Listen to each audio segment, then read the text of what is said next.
Capítulo 6. La fabricación inconsciente. Esta teoría está probablemente basada en los siguientes dos hadices. Hadices son los dichos y hechos de Muhammad, que describen el estado en que el profeta se ponía en el momento de recibir la revelación y cómo empezó la inspiración divina. Estos dos hadices fueron narrados por su esposa Aisha. Narra Aisha, madre de los creyentes, entre comillas: Al-Harith ibn Hisham preguntó al mensajero de Alá: oh mensajero de Alá, ¿cómo se te revela la inspiración divina? El mensajero de Alá respondió: algunas veces es como el tintineo de una campana. Esta forma de inspiración es la más dura de todas. ¿Qué pasa después de que he asimilado la revelación? Algunas veces el ángel viene a mí con forma de hombre y me habla, y yo asimilo cualquier cosa que él me dice. Aisha añadió: ciertamente que vi al profeta mientras le descendía la revelación divina en un día muy frío. Noté el sudor bajando por su frente cuando la inspiración terminaba. En otro hadiz dice: narró Aisha, madre de los creyentes: el comienzo de la inspiración divina al mensajero de Alá fue en la forma de sueños agradables que se hacían realidad como la luz de un día brillante. Después le fue otorgado el amor a la reclusión. Solía ir a recluirse en la cueva de Hirá, donde adoraba solo a Alá continuamente por varios días antes de desear volver junto a su familia. Solía llevar con él la merienda de viaje para su estadía y después volvía a su esposa Jadilla para llevar su merienda nuevamente, hasta que de repente la verdad descendió sobre él mientras estaba en Hirá. El ángel vino a él y le pidió que leyera. El profeta respondió: no sé leer. Philip K. Hippie, en su libro Islam and the West, a Historical Survey, dice: el profeta experimentó arrebatos de éxtasis mientras recibía las revelaciones, dando lugar a la acusación de que era epiléptico. En Islam and the West, The Making of an Image, Norman Daniel escribe: en algunas versiones, Muhammad ya había convencido a Jadilla de su latente divinidad mediante las artes mágicas. En otras, él solamente pretendió la revelación después, a manera de explicación de su primer ataque epiléptico que el designio de Dios le preparó. Resumiendo, la historia omitió la parte de Jadilla. No eran más que ataques epilépticos explicados como visitaciones angelicales.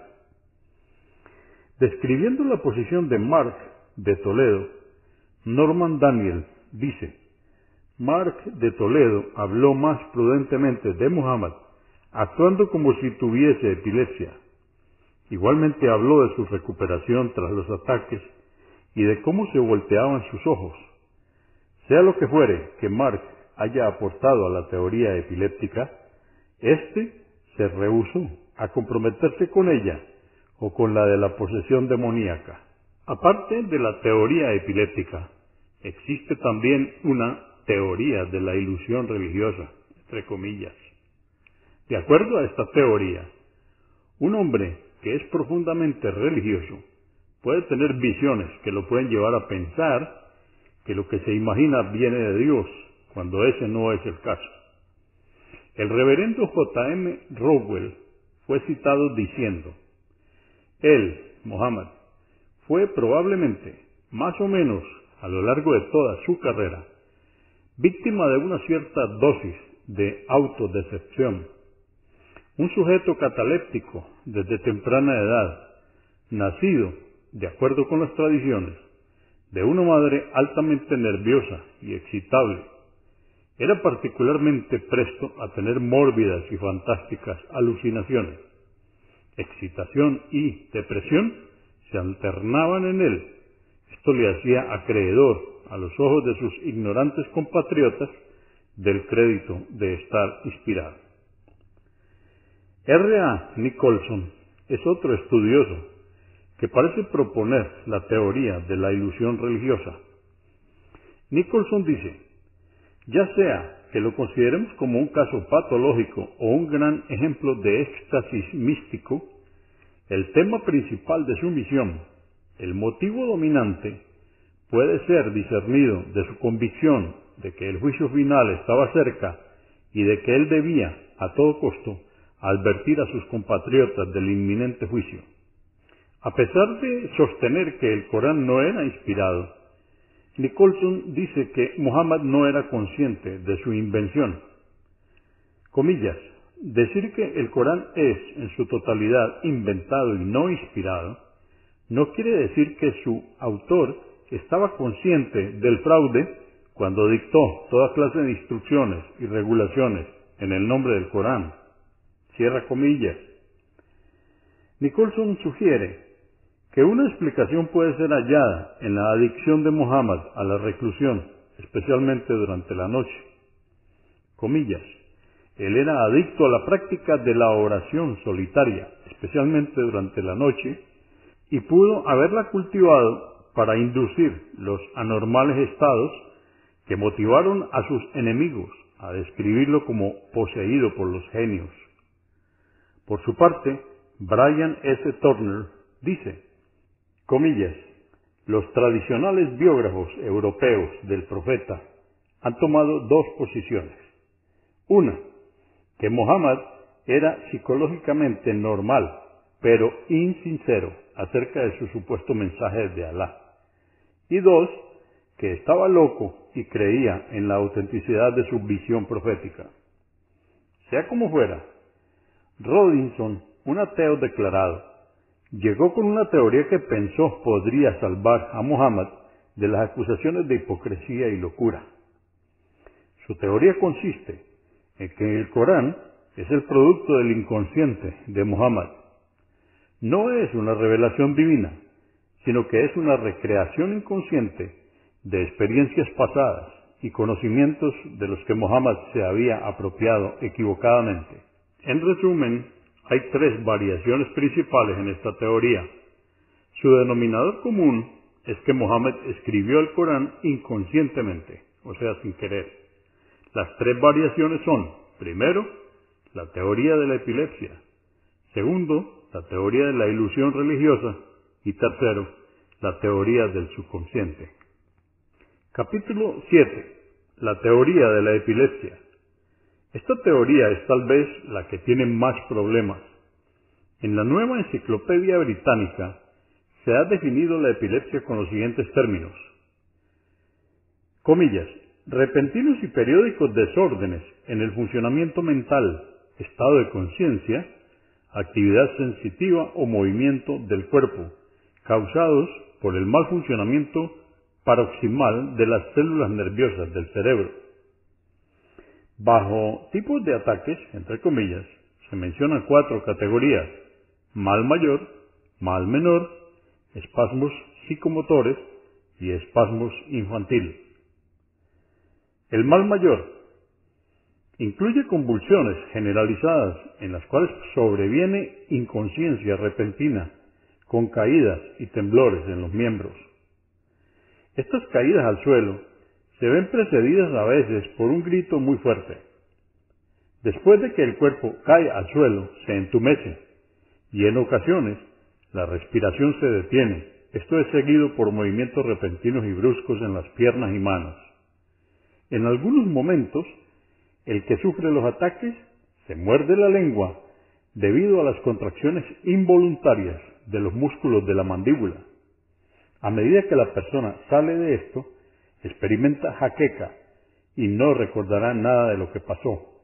Es obvio que estos síntomas no son aplicables a Muhammad. El mal menor incluye lapsos momentáneos de conciencia y más del 70% de los pacientes tienen los primeros ataques antes de cumplidos los 20 años.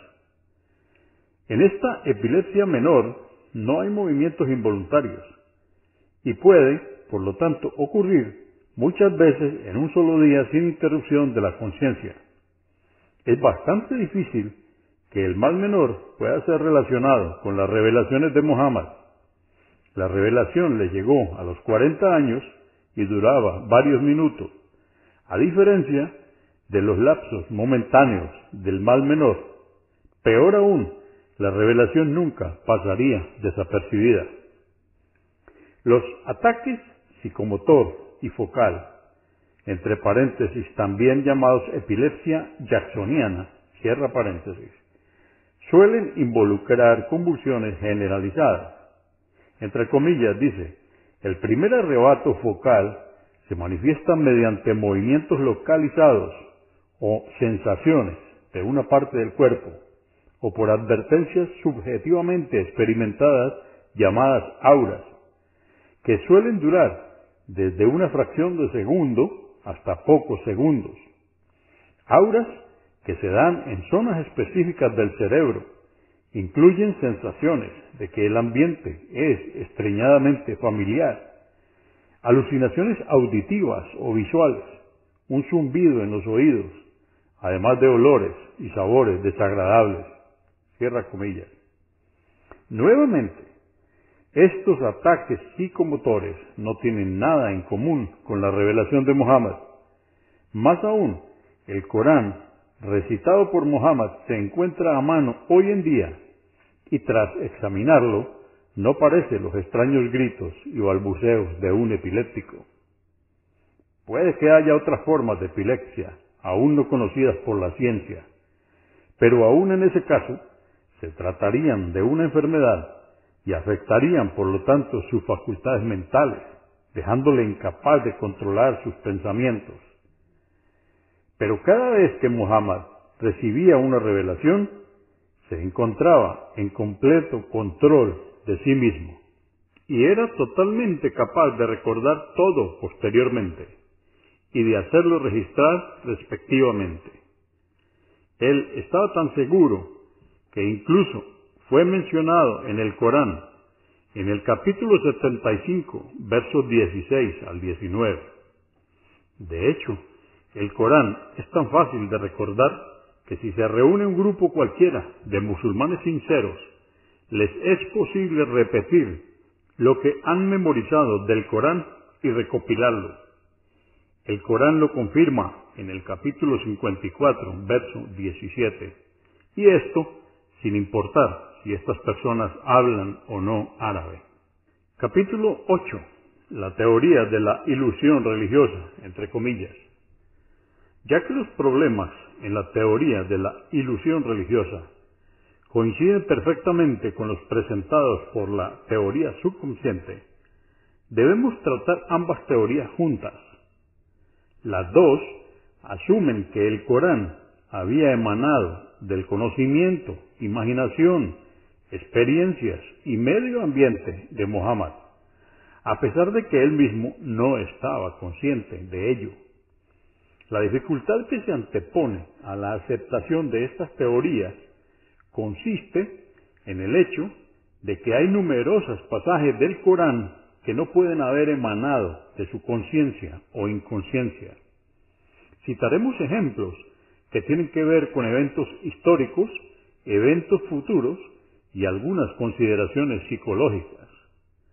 Una muestra es el capítulo 18 del Corán, que fue revelado a manera de respuesta a las 3 preguntas que los idólatras de la Meca, en consulta con la gente del libro, entre paréntesis judíos y cristianos, habían hecho al noble profeta para probarlo. Estas fueron, primero, ¿quiénes fueron los durmientes de la caverna? Segundo, ¿cuál es la historia real del Al-Hidr? Tercero, ¿qué es lo que sabes acerca de Dhul Qarnayn? Siendo que estas 3 preguntas concernían a la historia de los judíos y los cristianos y eran desconocidas en el Hiyaz, entre paréntesis la Meca, Medina y Jeddah, fueron seleccionadas para comprobar si es que el profeta poseía una fuente de conocimiento de las cosas invisibles y ocultas. Cuando las 3 preguntas le fueron hechas, dijo: mañana os diré. Pero no dijo: si Dios quiere. Cuando los incrédulos vinieron por las respuestas, él tuvo que posponerlas, porque no se le habían revelado. Y así pasó día tras día, hasta que pasaron 15 noches, y él aún no recibía revelación alguna. La gente de la Meca se burlaba de él y se encontraba sufriendo por lo que le decían, a la vez que grandemente entristecido por no haber recibido la ayuda que esperaba. Fue entonces que el arcángel Gabriel le trajo una revelación reprochándole por su desespero a causa de lo que su gente decía y diciéndole las respuestas a sus preguntas. La larga espera que soportó fue explicada en las siguientes palabras. Abre comillas, y no digas respecto a algo, lo haré mañana, a menos que añadas, si Alá quiere.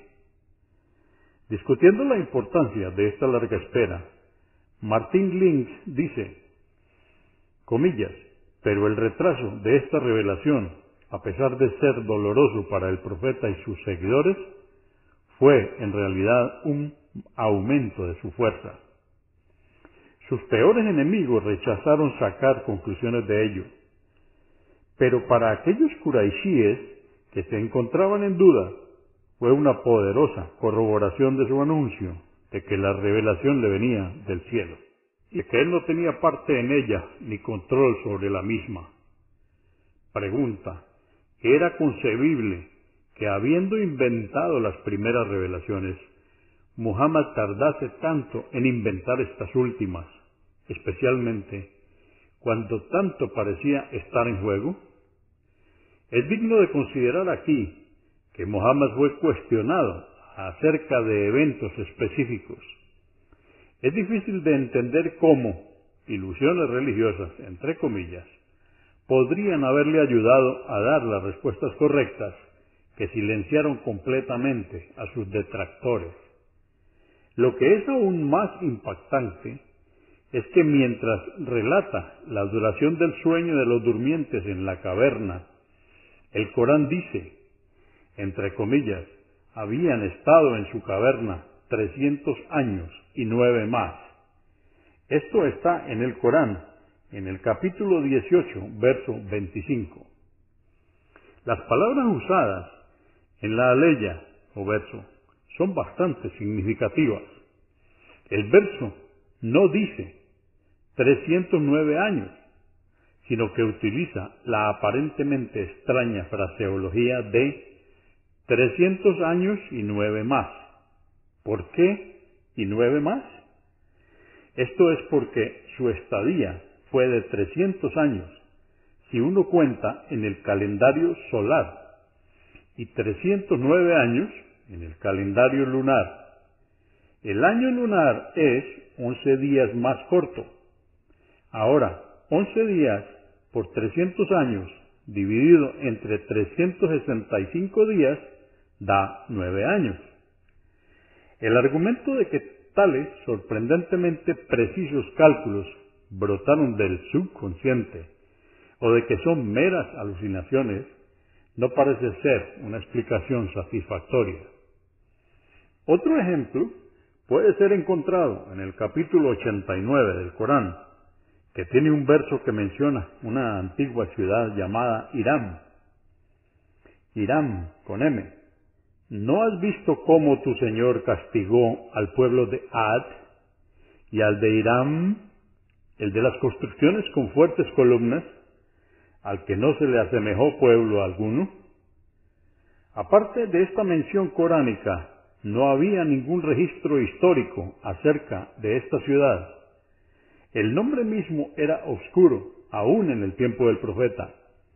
Esto condujo a un sinnúmero de explicaciones sobre su posible posición geográfica. Algunos comentaristas del Corán llegaron incluso a sugerir que Irán, con M, era probablemente el nombre de un héroe epónimo, entre paréntesis, personaje que da nombre a una ciudad, de los Adíes. Los hallazgos de la investigación publicada por la revista oficial de la Sociedad Geográfica Nacional Americana en diciembre de 1978 han demostrado definitivamente que Irán era una ciudad. En 1975, el doctor Pablo Mattie, de la Universidad de Roma, director de la misión arqueológica italiana en Siria, descubrió un tesoro arqueológico. En las ruinas de un palacio, aparentemente destruido en el siglo XXIII a.C., descubrió el más grande archivo ya desenterrado del tercer milenio antes de Cristo. Más de 15.000 tablas cuneiformes fueron descubiertas.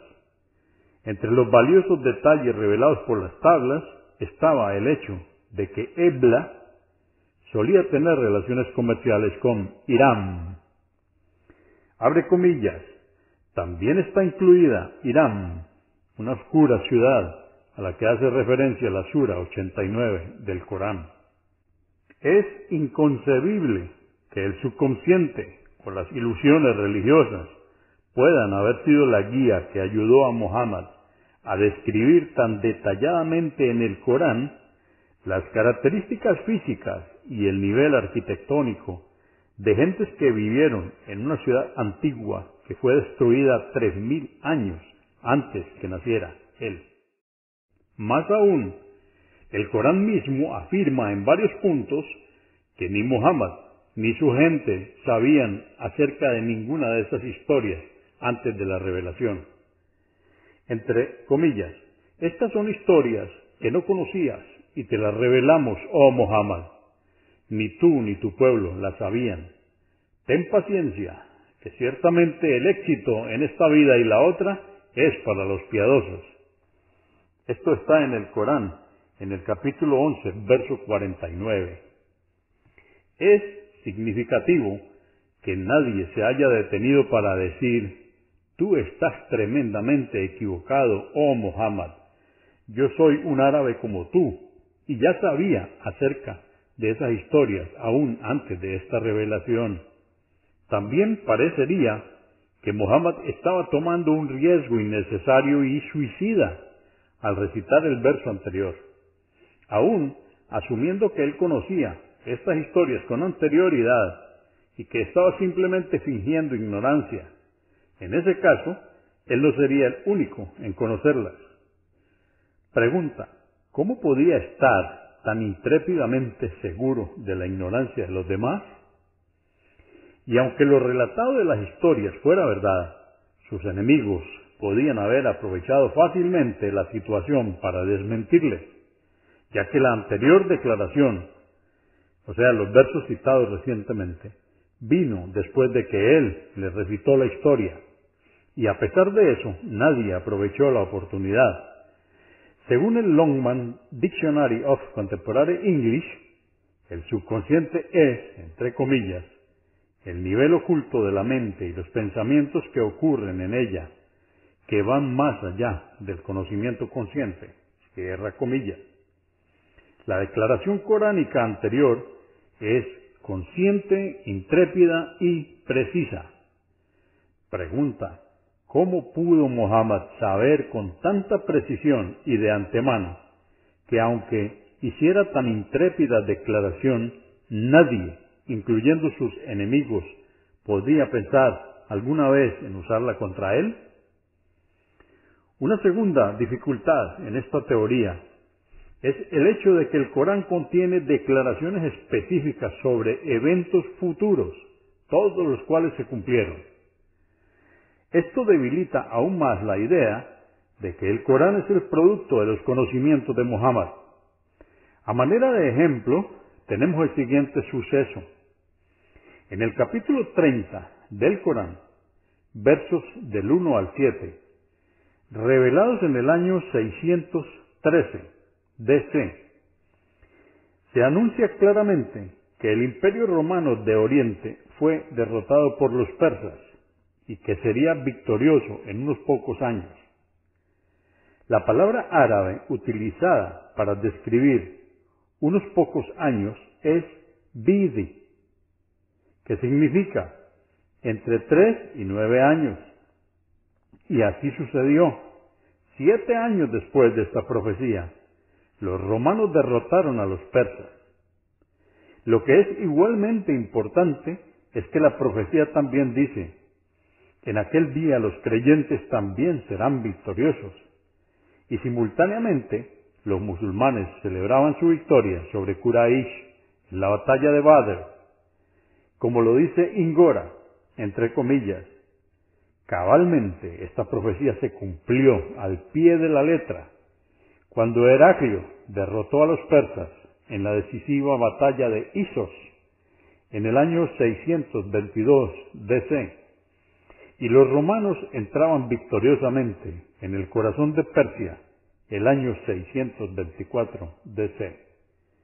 Exactamente en el mismo año, los musulmanes obtuvieron la victoria sobre los paganos de Meca en Badr, y los creyentes, entre comillas, se regocijaron aquel día, tal y como fue profetizado en el Corán.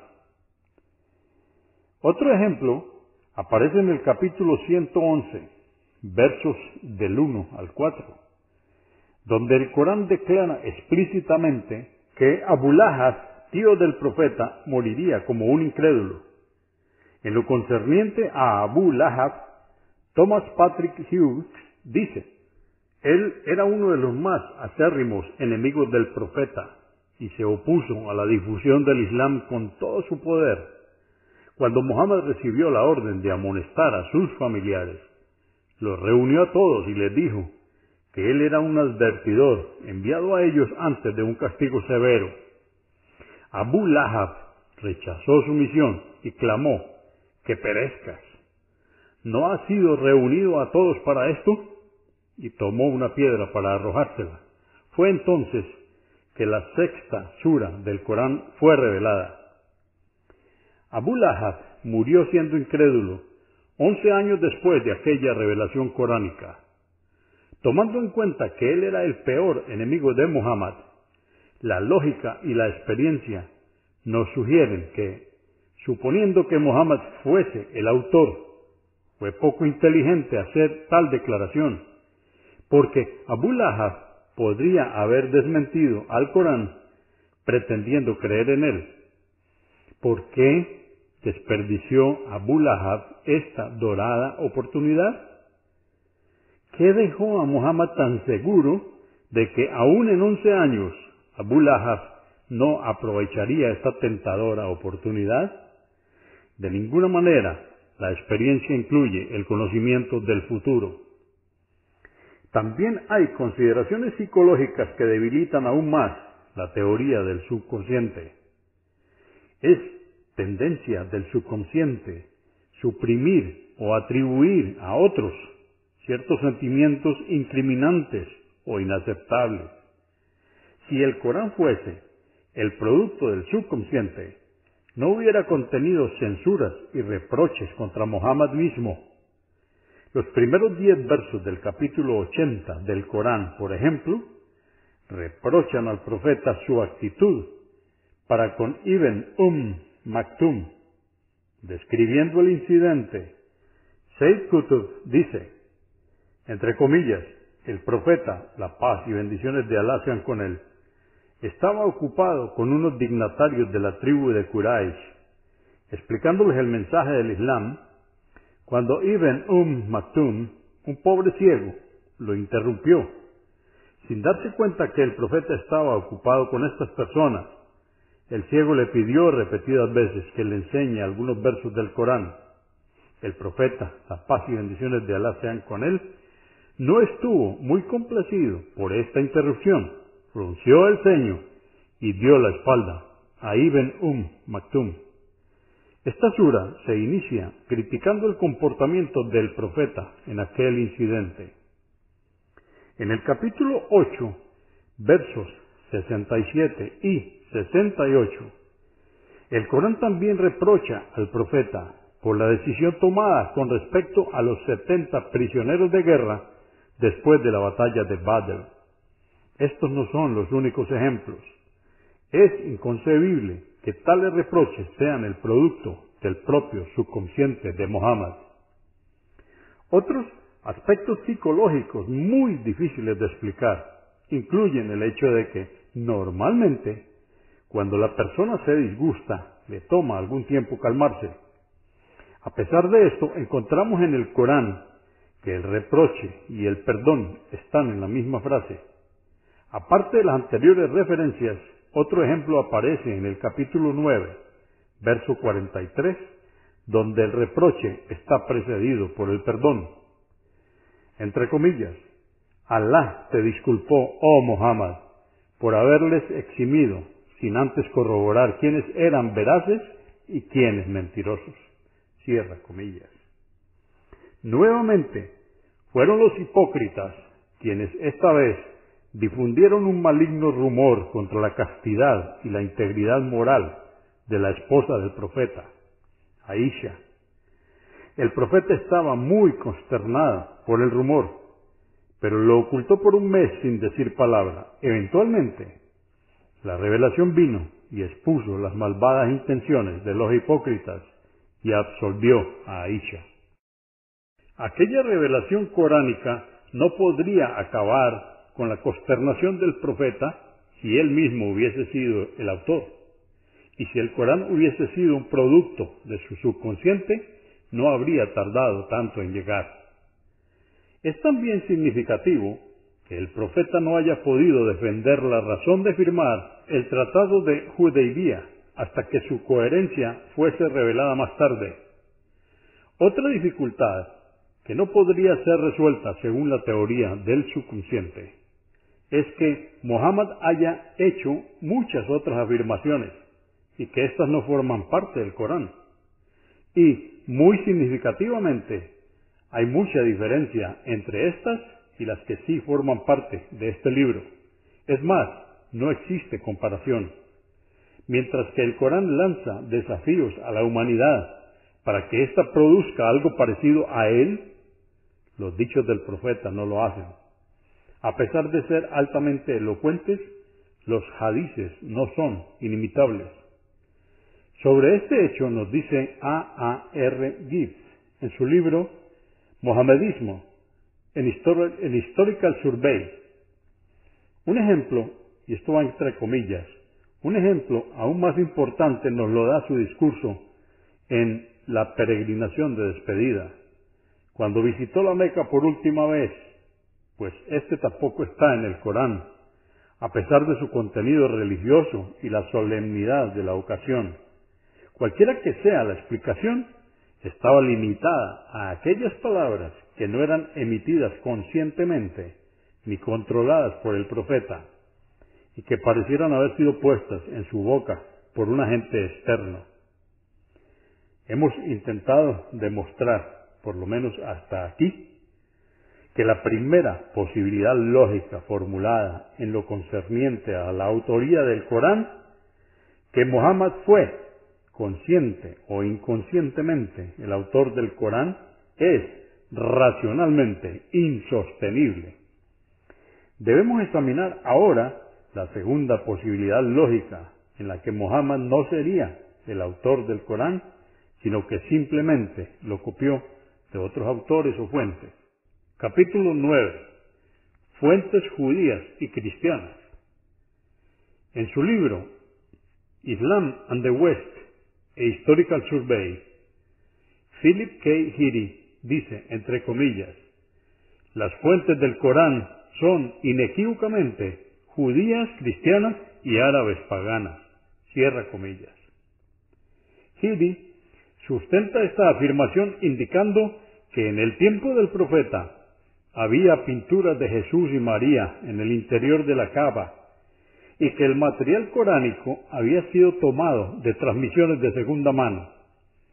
Esto sería demostrado por la afirmación coránica de que Jesús habló a la humanidad estando aún en la cuna y de que dio vida a un pájaro de arcilla con permiso de Dios. Estos relatos tienen sus paralelos en el apócrifo, entre comillas, Evangelio de la Infancia. Cierra comillas. María, la madre de Jesús, es confundida con María, hermana de Aarón y Hamán, favorito de Abusueros, entre paréntesis, Esther, capítulo 3, verso 2, y que sería equivocadamente hecho ministro del faraón. Esto está en la Sura 40, verso 36. Además dice que la historia coránica del bicorne, entre comillas, se debe haber originado en el romance de Alejandro el Grande, que estaba de moda en ese entonces entre los cristianos sirios.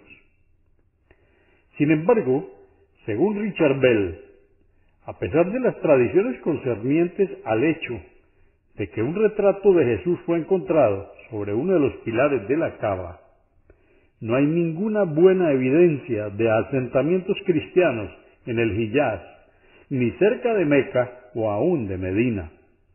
El argumento de Hiri es que, a pesar de ciertos pasajes coránicos que tienen cierto parecido con episodios bíblicos, no hay prueba de que estos pasajes fueron copiados. Los pasajes comparables citados incluyen 2 puntos. Corán, capítulo 21, verso 104, con Isaías. Corán, capítulo 53, versos 39 al 42, con Ezequiel 18:20. Corán, capítulo 53, verso 44, con 1 Ismael 2:6. Corán, capítulo 1, verso 5, guíanos por el sendero recto, con Salmos 27:11, y guíame por senda de rectitud. Los anteriores pasajes, dice Hiri, pueden ser explicados en otros términos fuera de la idea de la dependencia directa. Su explicación es, comillas, lejos de ser un simple imitador, Mohammed islamizó, arabizó y nacionalizó el material. Según las fuentes del Corán, J. Christie Wilson escribe en, comillas, Introducing Islam. Los eruditos mantienen que cierto número de relatos coránicos pueden ser encontrados en fuentes talmúdicas judías y evangelios apócrifos en vez del Antiguo y Nuevo Testamento. Wilson también menciona lo aparente confusión acerca de Hamán y María. Por su parte, Richard Bell argumenta en su libro The Origin of Islam in its Christian Environment que, entre comillas, gran parte del Corán es directamente dependiente de la Biblia y de historias asociadas con la Biblia. Según lo anterior, Muhammad habría adquirido su conocimiento sobre la Biblia gradualmente. Entre comillas, la clave para gran parte de lo que se halla en el Corán y la misión de Muhammad se encuentra en su gradual adquisición del conocimiento contenido en la Biblia y de lo que cristianos y judíos creían. Le veremos copiar conscientemente. Él es bien franco al respecto. Cierra comillas. Las referencias coránicas acerca de la gente de la caverna, Moisés, Al-Hidr y Alejandro Magno, que nunca fueron asociadas con la Biblia, son citadas como prueba de que Muhammad no se basaba en ningún tipo de conocimiento real de la Biblia misma, sino que dependía de fuentes orales de tercera mano. Bell también menciona la aparente confusión de Muhammad sobre María, la madre de Jesús, y María, la madre de Moisés. Kenneth Krach dice, entre comillas, The Call of the Minaret, dice, las narrativas bíblicas reproducidas en el Corán difieren considerablemente y sugieren un tipo de conocimiento transmitido de forma oral y no textual. Existe una ausencia casi total de lo que podría reconocerse como una citación directa de ambos testamentos. Cierra comillas. Krach está convencido de que las aparentes concepciones erróneas sobre la Trinidad y Jesús indican que la cantidad y la calidad de los contactos orales de Muhammad fueron insuficientes para permitirle comprender correctamente el cristianismo. H. A. R. Gibb, en Mohammedanism en Historical Survey, presenta otra posibilidad con respecto a las fuentes del Corán, comillas. En vista de la estrecha relación comercial entre la Meca y Yemen, sería natural que algunas ideas religiosas fueran llevadas a la Meca con las caravanas de especies y tejidos. Hay detalles en el Corán que dan vigor a esta suposición.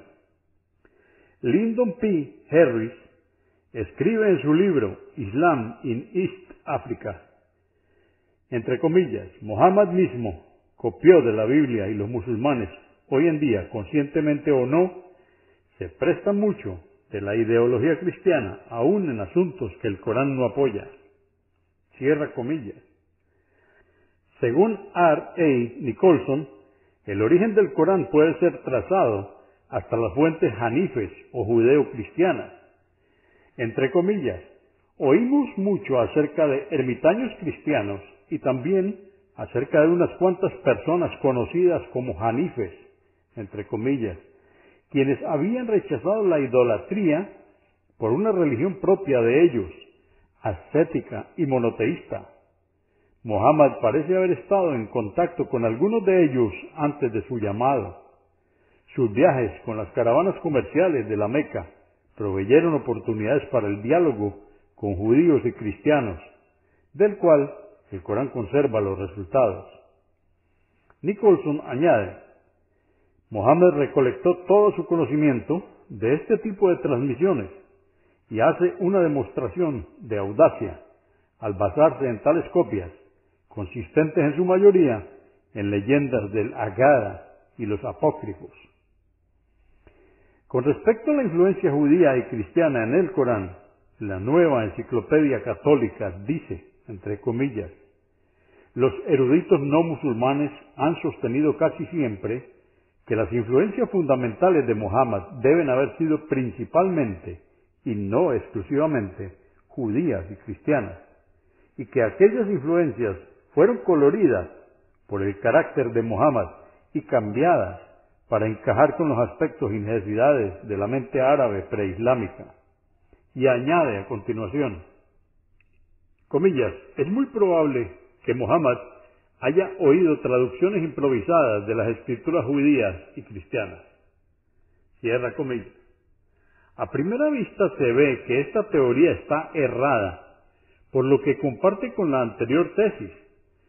La suposición de que Muhammad mintió fraudulentamente o de que estaba desquiciadamente equivocado cuando atribuyó el Corán a una fuente divina. Ya demostramos lo débil que son estas suposiciones. Otra dificultad consiste en que Muhammad fue analfabeto toda su vida, pues tal como lo sugiere el Corán, si Muhammad hubiese sido letrado, muchos de sus críticos hubieran dudado de su misión. Y esto está en el Corán, en el capítulo 29, verso 48. Sin embargo, siendo él analfabeto, es inconcebible que haya podido reunir todo el material de los hanifes, de los judíos, los cristianos y otras fuentes paganas, para después recitarlo todo oralmente por 23 años en el sublime lenguaje del Corán, sin ayuda de una pluma. La tercera dificultad está en que Muhammad creció en un ambiente predominantemente idólatra y que el Corán es, a su vez, incondicionalmente monoteísta. Ciertamente, hubo un puñado de no paganos en la Meca que solían llamarse a sí mismos hanifes, entre comillas, y que no participaban del culto a los ídolos, pero estos no tuvieron ningún templo ni escrituras. No existen ni siquiera registros de sus creencias. De la misma forma, deben haber existido algunos cristianos en la Meca, pero su porcentaje era ciertamente ínfimo. De hecho, los detractores de Muhammad nunca pensaron en inculparlo de haber aprendido el Corán de los hanifes o los cristianos árabes, sino que lo acusaron de haberlo aprendido de un herrero bizantino en las afueras de la Meca, a quien Muhammad solía ir a observar su trabajo. El Corán refutó esta suposición, indicando que el herrero en cuestión hablaba una lengua extranjera y que el Corán era de lengua árabe pura. Entre paréntesis, por cierto que sabemos que dicen, en verdad es un hombre quien se lo transmite al Corán, pero bien saben que el idioma de quien ellos aluden no es árabe, mientras que el del Corán, es árabe puro. Y a propósito, ¿a qué grupo deberíamos atribuir el anterior verso? ¿Podrían ser los judíos o los cristianos que defienden el Corán en este verso? Los contactos de Muhammad con sabios, judíos o cristianos, fueron en extremo limitados. Se encontró con Waraka bin Naufal 2 veces. Waraka era un anciano que sufría de ceguera los últimos años de su vida, y también era pariente de Hadilla, esposa del profeta. A pesar de ser de ascendencia árabe, Waraka se convirtió al cristianismo y tenía algún conocimiento del Nuevo Testamento.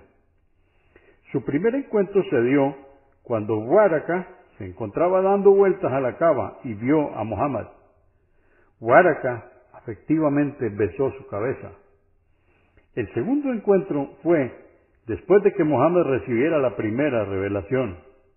Waraka murió 3 años después y la revelación continuó por 23 años. También había cristianos viviendo en Nairam, Yemen, al sur de la Meca, y hacia el norte vivían algunos judíos en Yadrib, que se conocería después como Medina. Sea como fuere, no existen registros de que Muhammad haya viajado alguna vez a Nairán, ni antes ni después de su profecía. Muhammad nunca estuvo en Medina antes de la profecía, excepto una ocasión cuando tenía 6 años y acompañó a su madre para visitar a un pariente de Bani Nayyar, y para dejar que Muhammad visitara la tumba de su padre, que había muerto mientras Muhammad estaba aún en el vientre materno. Nuevamente, sería muy osado especular que a la edad de 6 años, en el transcurso de un día o 2, Muhammad haya podido aprender los 66 o 73 libros de la Biblia. Por otro lado, la distancia entre Medina y la Meca es de cientos de kilómetros, y en esa época no existían el avión ni el automóvil, y se llegaba por camello, lo que tomaba semanas de viaje. Muhammad no pudo haber viajado entre las 2 ciudades sin que nadie lo notara. Parece que la existencia de tales comunidades no fue la fuente del Corán. Algunos estudiosos han mencionado también que Muhammad solía tener debates con judíos y cristianos, pero sin especificar cuándo se llevaban a cabo, dando así la impresión de que el Corán es el resultado de aquellas discusiones. Esos debates ciertamente tuvieron lugar, pero mucho después de que el Corán empezara a ser revelado. De hecho, todos se llevaron a cabo en Medina, mientras que Muhammad empezó a recibir la revelación en la Meca, y permaneció allí 13 años, donde 2/3 del Corán fueron revelados antes de emigrar a Medina. Los versos desde el 33 hasta el 63 de la tercera sura, por ejemplo, fueron revelados en el 9º año después de la emigración a Medina, en ocasión de la visita de un grupo de cristianos de Nairán. En segundo lugar, el contexto de tales reuniones es frecuentemente ignorado. Muhammad no se encontró con ellos como un alumno, sino como un maestro, y usó la oportunidad para corregirles sus dogmas, la Trinidad. Todos los registros históricos disponibles muestran que Muhammad hizo 3 viajes fuera de la Meca antes de la profecía.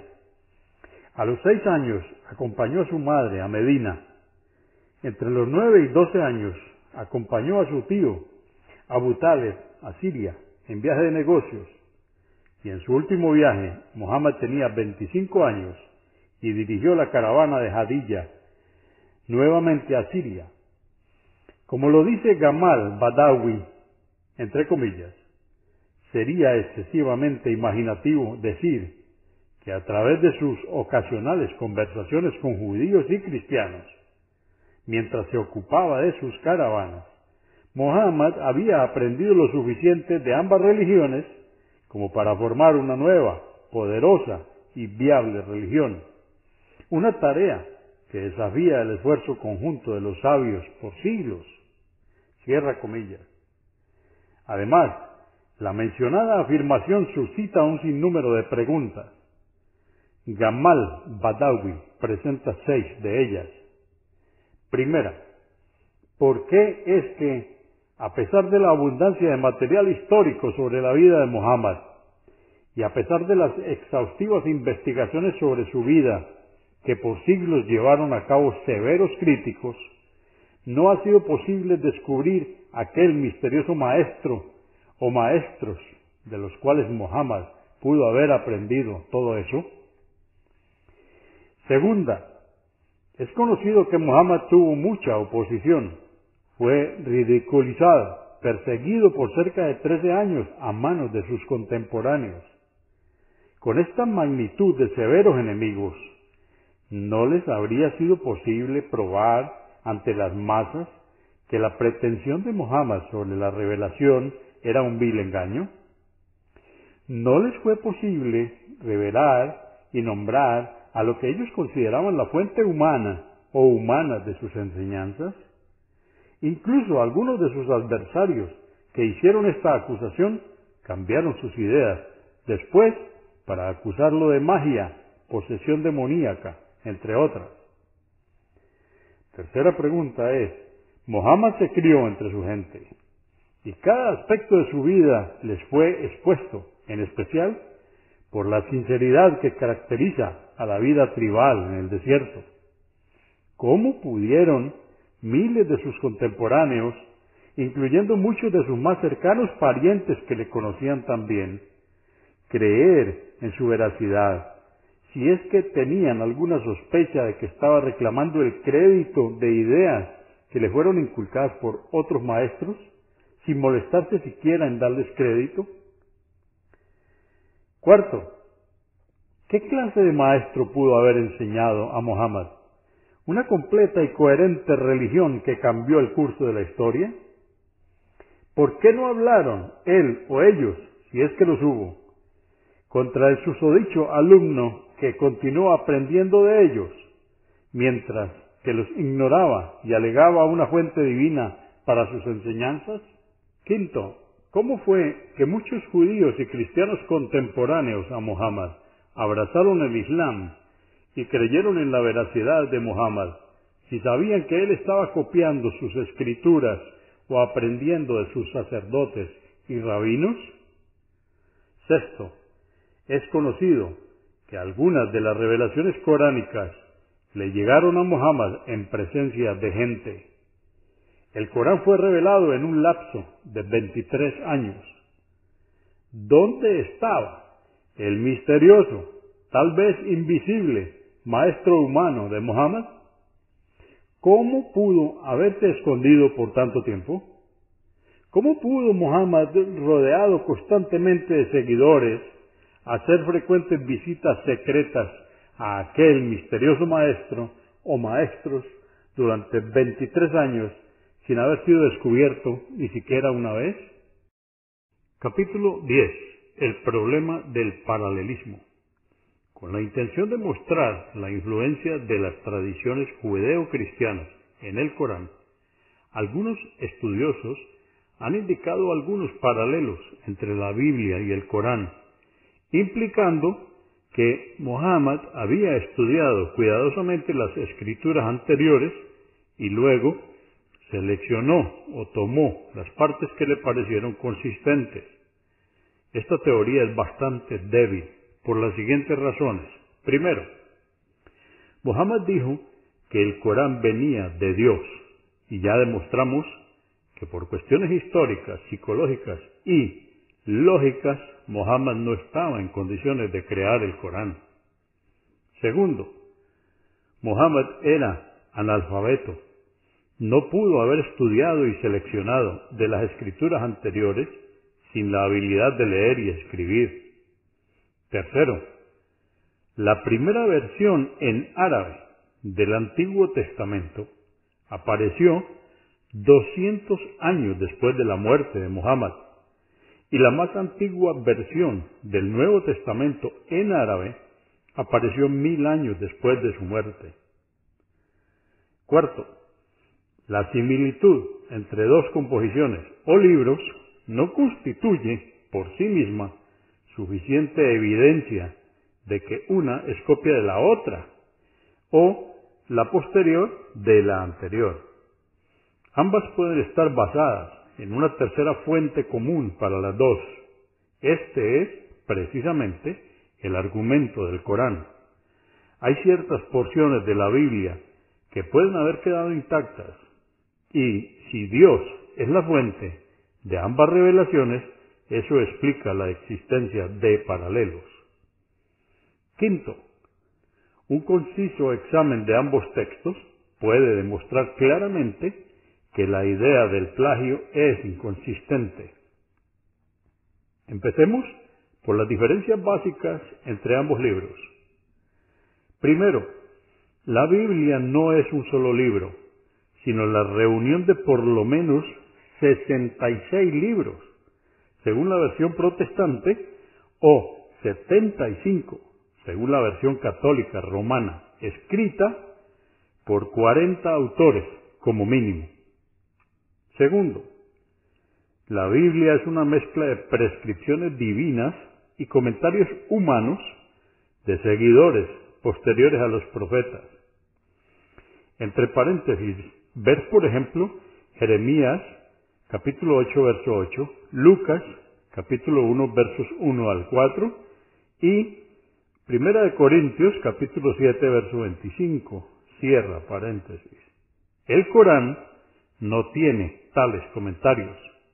Hasta las palabras del mismo profeta Muhammad no forman parte del Corán.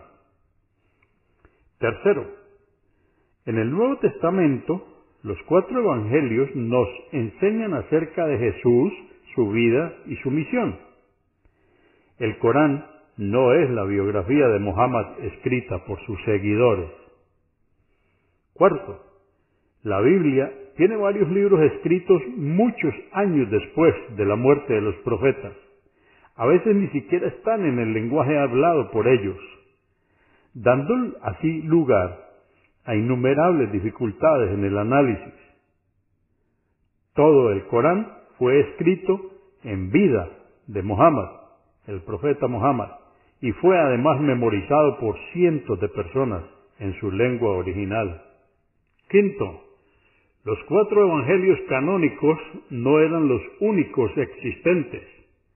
La decisión de lo que debía y lo que no debía estar en la Biblia fue dejada a merced del juicio humano, con todas sus limitaciones, intereses y errores. En el Islam no hubo conferencias ni concilios para determinar qué capítulo debía o no estar en el Corán. La teoría de que el Corán fue tomado de la Biblia se tambalea ante la existencia de diferencias de credo y dogmas de fe entre ambos textos. El concepto bíblico de Dios es muy diferente al coránico. En la Biblia, Dios es descrito con una forma humana. Es presentado como alguien que se cansa y necesita descanso. Dios entra en el jardín y un hombre puede esconderse de él. Y para hallar su escondite, Dios debe buscarlo, tal como un ser humano. Dios es retratado en la Biblia sintiéndose arrepentido por algunas de sus decisiones, implicando que él ignoraba las consecuencias de las mismas o que Dios está sujeto a caprichosos estados de humor. No es solamente celoso, sino que frecuentemente es llamado, entre comillas, el Dios de Israel, como un ser humano. Dios tiene fosas nasales, boca, y habita en una espesa oscuridad. A veces hasta necesita de alguna señal de los seres humanos para no equivocarse. Está también asustado de la unidad y poder de los hombres. Tales descripciones no solo no se encuentran en el Corán, sino que son consideradas como sacrílegas para con la majestad de Dios. El concepto bíblico de los profetas es también radicalmente diferente al presentado en el Corán. Mientras el Corán presenta a los profetas como el mejor ejemplo de piedad y rectitud moral, ver en el Corán el capítulo 21, verso 27 y el capítulo 22, verso 52, en la versión bíblica, casi todos los profetas parecen cometer grandes pecados contra la fe y la moral.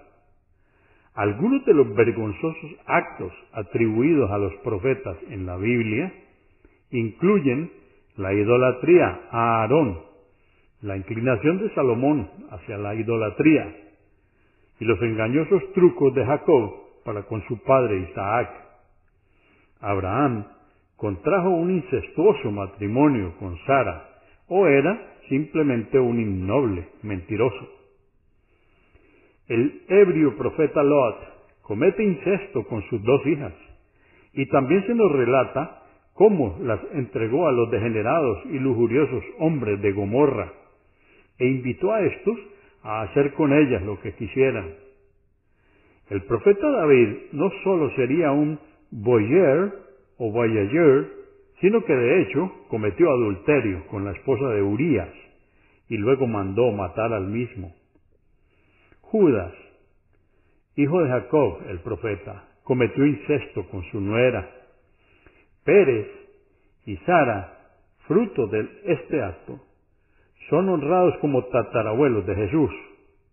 Parecería que Dios bendice a Judas por su incestuoso crimen. También se menciona que Jesús niega a su madre cuando le dijo: ¿qué tienes conmigo, mujer? El Corán no acusa a ninguno de los profetas de alguno de los mencionados crímenes. Existen también diferencias en el credo concernientes a la creencia en el más allá, el concepto de la salvación y la orientación sobre la vida. Además de las diferencias doctrinales, existen también grandes discrepancias, aún en historias comunes a ambos libros. A manera de ejemplo, mostraremos la historia de Adán y Eva. Las similitudes entre ambas versiones son que los 2 libros dicen que Adán y Eva fueron los primeros seres humanos en ser creados. Ambos vivieron en un jardín y se les permitió comer de cualquier árbol menos uno. Los 2 sucumbieron ante las tentaciones de Satán y comieron del árbol, siendo enviados a vivir a la tierra. Las diferencias entre ambas versiones del relato son las siguientes. Primero, la Biblia dice que se trataba del árbol del conocimiento. El Corán no hace tal comentario. Según el Corán, el hombre es inspirado inherentemente en el conocimiento del bien y del mal, y Adán fue enseñado acerca de la naturaleza de las cosas antes de su desobediencia.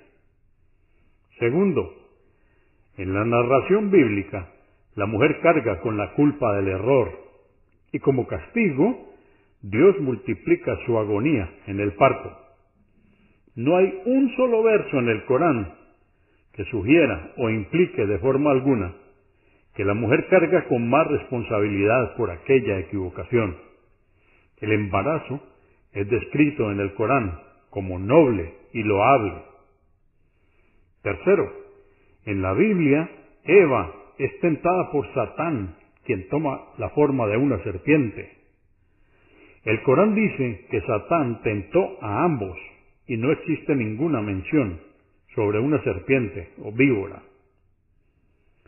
Cuarto, la Biblia no menciona el arrepentimiento de Adán y Eva después de su desobediencia, mientras que el Corán enfatizó este punto. Según el Corán, ambos se arrepintieron y Dios los perdonó.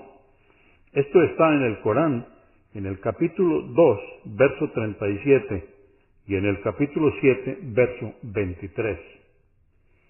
Quinto, la Biblia sugiere que la venida a la tierra para vivir en ella fue una especie de castigo, mientras el Corán dice que ese era el plan de Dios aún antes de haberlos creado. Las anteriores diferencias tienen muy serias implicaciones dogmáticas. La idea del bíblico árbol del conocimiento supone que Adán era perfecto antes de comer del árbol, pero que su naturaleza cambió después de comer de él. Según el Corán, el hombre es una mezcla de arcilla, entre paréntesis, fuente de su debilidad, con alma, y ha sido siempre una criatura imperfecta. Para los cristianos, el problema es ganar nuevamente esa perfección previa para conseguir la salvación y volver al paraíso. El Corán, a su vez, espera que el hombre tenga algún desliz, pero el objetivo principal es tratar, sinceramente, con lo mejor de cada uno, de cumplir con los mandamientos de Dios. Mientras que la fe cristiana acepta la doctrina del pecado original, el Corán dice que cada niño nace puro y es responsable solo por sus propios actos. Como resultado de aceptar el pecado original, en la Biblia debe derramarse sangre para reconciliar al hombre con Dios, mientras que el Corán dice que Dios no necesita un derramamiento de sangre para perdonar.